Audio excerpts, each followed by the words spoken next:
Can you play this clip? It's so interesting. When you watch this, the guy that's asking the questions is so calm and poised, and he gets rattled. Watch this.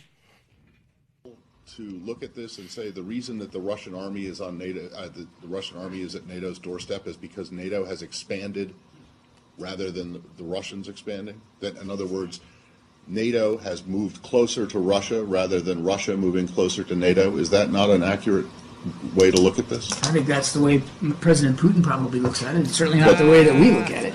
You don't think that NATO has expanded eastward toward Russia? NATO has expanded, Okay. and the expansion has been a good thing for... So the reason that the Russian army is at NATO's doorstep is not the fault of the Russian army, it's not the Russian army that's done it. It's NATO has moved closer to, moved I'm pretty east. sure it wasn't NATO who was ordering, upwards of 15 battalion tactical groups to within 10 kilometers of the border with Ukraine. And I'm pretty sure it wasn't NATO who put little green men inside Ukraine to destabilize eastern cities. I'm pretty sure that Ukraine is not a member of NATO. So unless that's changed, it's not changed. But I'm pretty sure the movement by Russia is Russia's decision. If NATO has moved east, the reason that the Russian army is closer or on NATO's doorstep is because NATO moved. NATO is not an anti-Russia alliance. NATO is a security alliance. Watch. Unfortunately, for 50 years, it was an anti-Soviet alliance. So Where's do you the not Soviet understand Union? it? So do you not understand how, or can you not even see how the Russians will perceive it as a threat? And the fact that it keeps getting closer to their border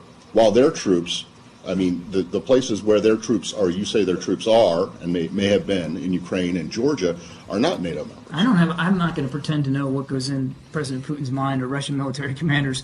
I mean, I barely got a history degree at the University of South Florida. What I can tell you is that NATO is a defensive alliance. It remains a defensive alliance. Fair enough, but it has moved east. Correct?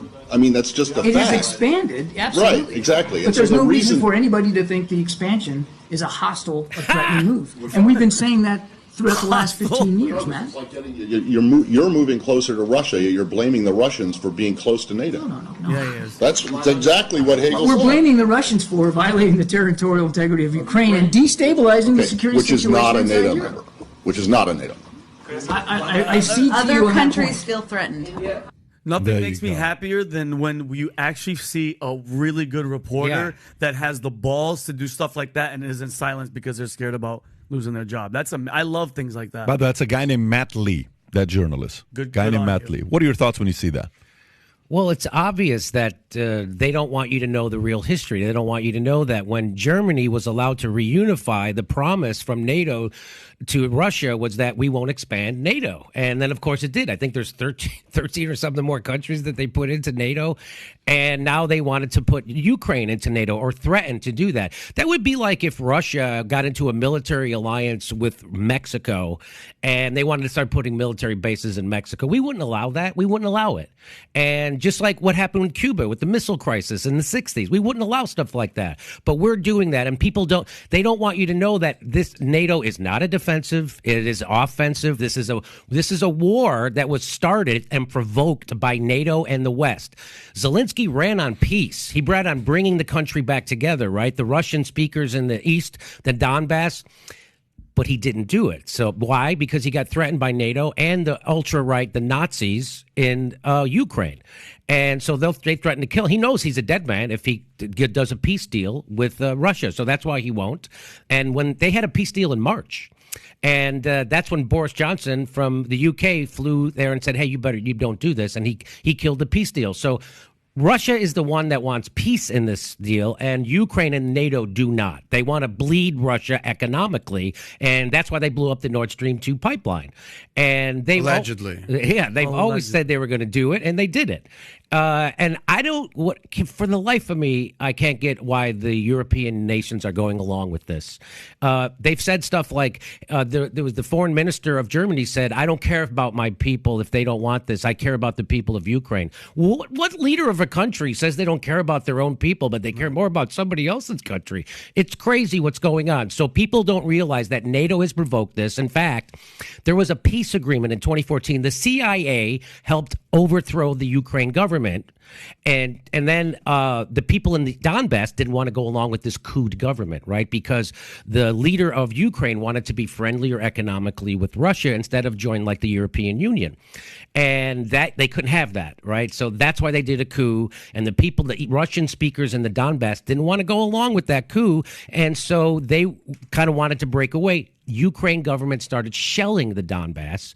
And so they had a peace agreement called the Minsk Agreement. And that was supposed to give them independence. They were supposed to have their own elections and they were going to stop shelling them. They never did. They ended up killing like 14 or 15,000 people in the Donbass over the last 8 years. And now it's been revealed that that peace agreement was never real.